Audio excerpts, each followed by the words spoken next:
నాది ఊహో నిజమో తెలియాలంటే మనం ముందు చక్రవర్తి గారిని పట్టుకోవాలి. లేదంటే ఆ రోజు ఏం జరిగిందో మనకెప్పటికీ తెలియదు డాక్టర్. డాక్టర్, చక్రవర్తి గారి ఇల్లు ఎక్కడ? తెలీదు. కానీ ఆ రోజు తులసి గారి డెలివరీలో చక్రవర్తి గారికి అసిస్టెంట్ గా చేసిన హెడ్ నర్స్ నీలవేణిని కలిస్తే తనకి ఏదైనా తెలిసే అవకాశం ఉంటుంది అనుకుంటున్నాను. డాక్టర్, ఇప్పుడు తను ఎక్కడుంది? ఏంటి అంత చిన్న గోల్డ్ చైన్కే ఓ పొంగిపోతున్నావు? అయ్యో అక్క, ఇది 1,00,000 తెలుసా? ఈ చైన్ చూసావా? 10 లక్షలు. ఏంటి, ఈ చైన్ 10 లక్షలా? మరి మొన్నే కొన్నా. అక్క, నేను ఇన్ని రోజులు గిల్ట్ అనుకున్నాను. చేచి గిల్టు నగలు వేసుకునే కర్మ నాకేంటి? అక్క, అయినా నీకు ఇంత డబ్బెక్కడిది? మనం తలుచుకుంటే డబ్బులకి కొదవా ఏంటి? అంటే ఎవరైనా పెద్దవాళ్ళు కాస్త హెల్ప్ అడిగారనుకో, చిన్న సాయం చేస్తే చాలు, డబ్బే డబ్బు. ఏంటక్కా సాయం? సాయం చెయ్యాలని మనం డిసైడ్ అవ్వాలి గాని బోల్డ్ అని దారులున్నాయి. అయితే నీకు చాలా దారులు ఆటదారులు సంపాదించడమే నువ్వెంచుకున్న దారా? ఏం మాట్లాడుతున్నారు? ఎవరు మీరు?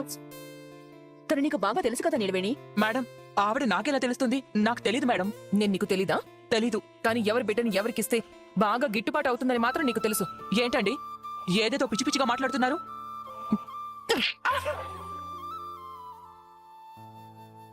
ఇంకొక్క మాట అబద్ధం చెప్పినా నిజం చెప్పు. ఆ రోజు ఏం జరిగింది? నా పాపని ఎందుకు మార్చావు? మినిస్టర్ దగ్గర ఉన్న పాప ఎవరి పాప?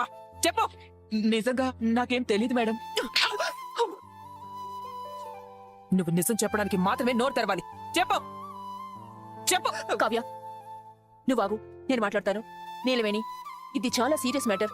నిజం చెప్పు, లేదంటే నువ్వు ఇరుక్కుంటావు. చెప్పు. చెప్తాను మేడం, చెప్తాను మేడం. ఆ రోజు మినిస్టర్ గారు చెప్పింది అర్థమైందా? సార్, అది చూడు, ఈ రోజు రాత్రికే పాపని మార్చాలి. కావ్య అనే ఆవిడకి పుట్టిన పాపని తెచ్చి నా భార్యకి అందివ్వాలి. మాకు పుట్టిన పాపని వాళ్ల పాప ఇంక్యుబేటర్లో 10 లక్షలు నీకే.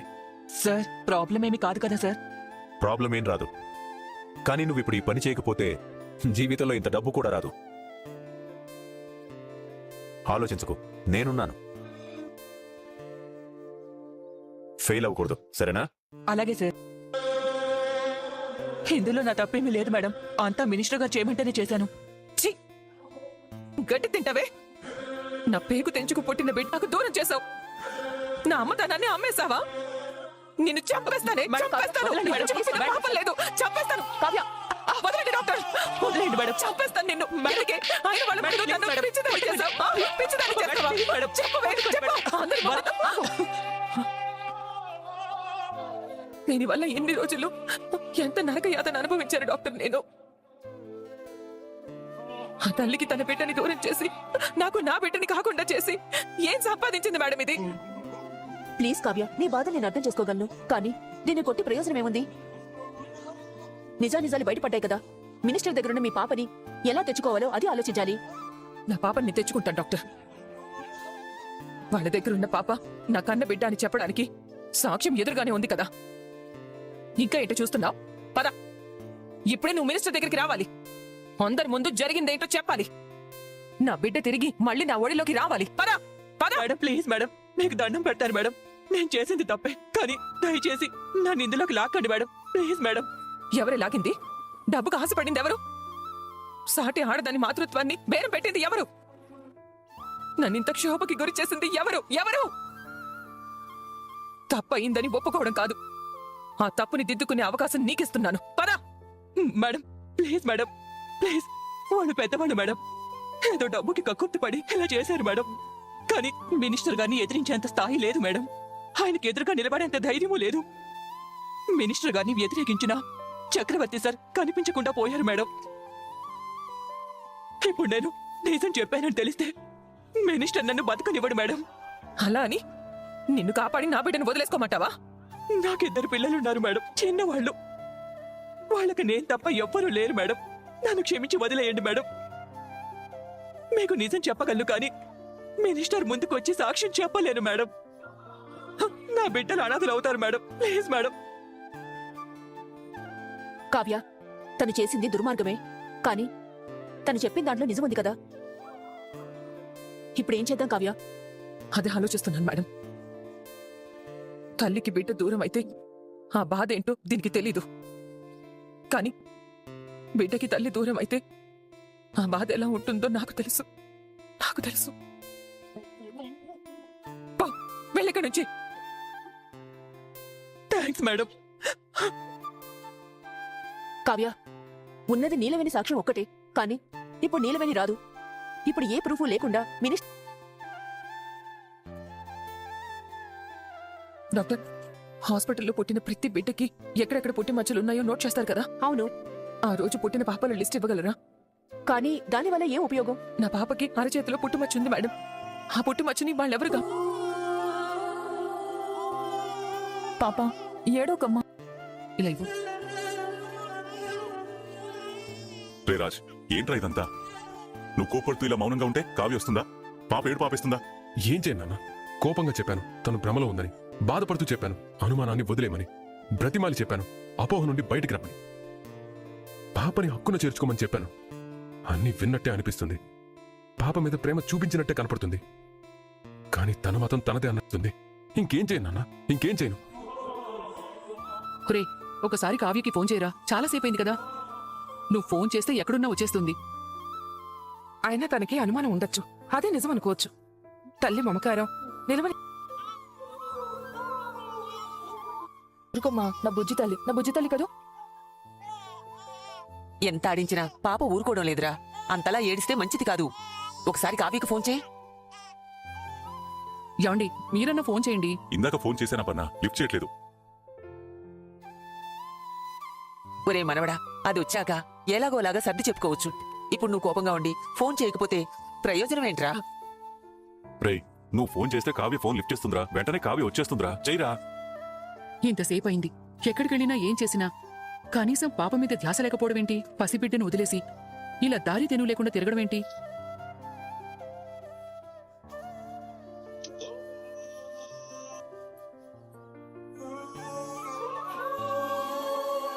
ఏం మాట్లాడుతున్నావే ముదనష్టపదానా? అమ్మమ్మ, మీరిలా కోపడతారని నాకు తెలుసు. కానీ నాకు తెలిసిన విషయం చెప్పకుండా ఎలా ఉంటాను? ఏంటి నువ్వనేది? అవును పెద్దతయ్య, పాప కోసం వెళ్లిన కావ్యకి పాప ఎక్కడుందో తెలియదు కదా. అందుకే రోడ్ల మీద వెళ్తున్న కార్ లాపి నా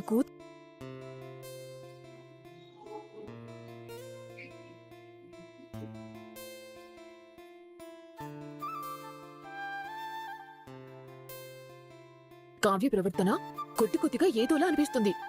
నెమ్మదిగా పిచ్చిదవుతుంది. రేఖా, మధునే మాట్లాడుతున్నావా? అయ్యో సారీ పెద్దమావయ్య, నాకు తెలిసిన ఆవిడ చూసిందంట. తను చెప్పిన దాన్ని బట్టి అలా అన్నాను, అంతే.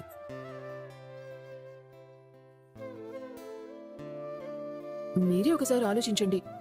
కావ్య పాపధ్యాసలో పడి ఇంట్లో ఎలా ప్రవర్తించిందో మీకు తెలుసు కదా. నేను చెప్పింది నిజమని కాదు, కానీ అదే నిజమైతే రోడ్ల మీద కావ్య ఎలా ప్రవర్తి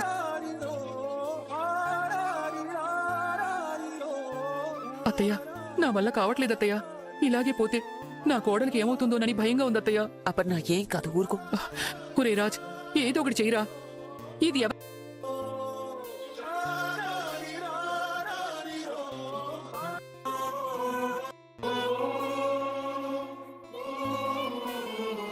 ఫోన్ చేసినా కట్ చేస్తూనే ఉందమ్మా.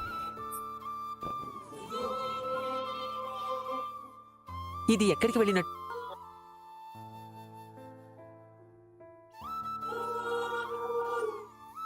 ఏమైంది డాక్టర్? డాక్టర్, నేను చెప్పాను కదా నా పాపకి పుట్టుమచ్చ ఉంది. వాళ్ళ పాపకి పుట్టుమచ్చ లేదని. అదే కదా రిపోర్ట్స్ లో ఉంది. లేదు కావ్య, నువ్వు చెప్పినట్టు లేదు. ఏమంటున్నా డాక్టర్? అవును కావ్య, మినిస్టర్కి పుట్టిన పాప చేతికి పుట్టుమచ్చ ఉన్నట్టు ఇందులో నోట్ చేశారు. అబద్ధం, ఇదంతా అన్యాయం. కావ్య, పాపని మార్చడమే కాదు, పుట్టుమచ్చల్ని కూడా మార్చి రాయించాడు. హాస్పిటల్ వాళ్ళది కదా, ఆయన ఏమైనా చేయగలడు. ఇదంతా చాలా పకడ్బందీగా చేశారు కావ్య. ఎంత పకడ్బందీగా చేసినా, ఎంత తెలివిగా సాక్ష్యాలు మార్చినా వాళ్ళ దగ్గర ఉన్న బిడ్డ నాకన్న బిడ్డ అన్న నిజాన్ని ఎవరూ కాదనలేరు. నా రక్తాన్ని ఎవరూ మార్చలేరు. కానీ కావ్య, డాక్టర్, ఏం జరిగినా ఎవరు అడ్డుపడ్డా నా పాపని నేను తెచ్చుకుంటాను. నా పాపని నేను తెచ్చుకుంటా. Kavya, I'm really sorry Kavya. దేనికి డాక్టర్? హాస్పిటల్ అంటే ప్రాణాలు పోసేది, మనుషుల్ని కాపాడేది. అలాంటిది ఇక్కడ ఇంత దుర్మార్గం జరుగుతుందని ఊహించలేకపోయాను. అందుకే నిన్ను నమ్మలేకపోయాను. కాని నీలో ఉన్న ఆరాటం, నువ్వు చేసే పోరాటం చూశాక నీ బిడ్డ మీద నీకున్న మమకారం గుర్తించడానికి నాకు కాస్త సమయం పట్టింది. అందుకే సారీ. డాక్టర్, నన్ను మీరు అర్థం చేసుకున్నారు. నాకు అది చాలు. Thank you. కావ్య, నీకు ఎప్పుడు ఏ సహాయం కావాలన్నా నేను చేస్తాను. నీ బిడ్డ నీ దగ్గరికి రావాలని నేను కోరుకుంటున్నాను. Thank you madam. Thank you so much.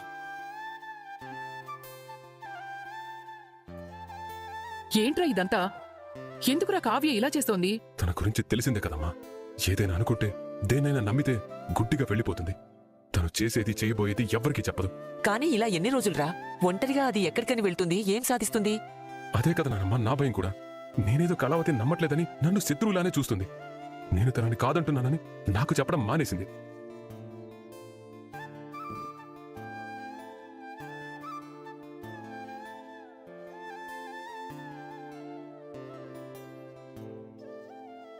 ఈ సమస్యకి ఏదో ఒక పరిష్కారం కావాలి రుద్రాణి.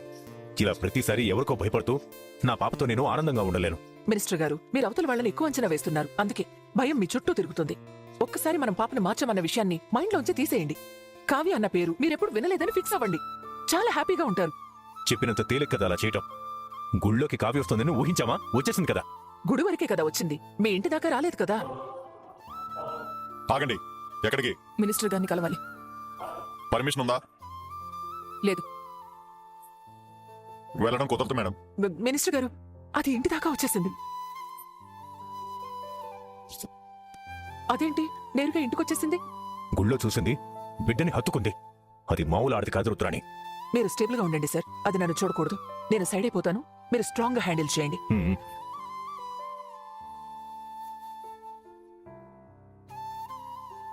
మేడం, మేడం ఆగండి. ఏమా? సాయం చేసిన చేత్తో సాయం చేస్తారా?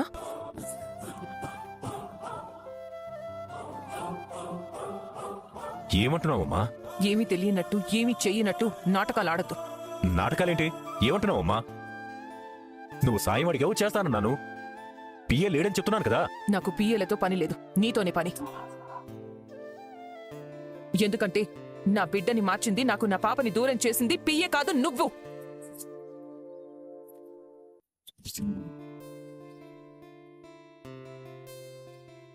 ఏంటమ్మా? ఏంటి పిచ్చి పిచ్చిగా ఉందా? అసలు నేనేంటి, నీ పాపని మార్చడం ఏంటి? ఎవరితో మాట్లాడుతున్నావో తెలుసా? తెలుసు. మంచి మానవత్వం చచ్చిపోయి ఒక తల్లికి బిడ్డని దూరం చేసిన నీచుడితో మాట్లాడుతున్నాను. కన్న బిడ్డ బతకదు అని తెలిసి మరో తల్లికి తన బిడ్డని ఎడబాపి ఆ తల్లి ఆవేదనకి కారణమైన దుర్మార్గుడితో మాట్లాడుతున్నాను. డబ్బుందన్న పొగరుతో, పవర్ ఉందన్న అహంకారంతో, ఏం చేసినా చెల్లుబాటు అవుతుంది అన్న నమ్మకంతో మనుషుల జీవితాలతో ఆడుకుని ఓ కఠినాత్ముడితో మాట్లాడుతున్నారని నాకు బాగా తెలుసు. ఎక్కడ నా బిడ్డ?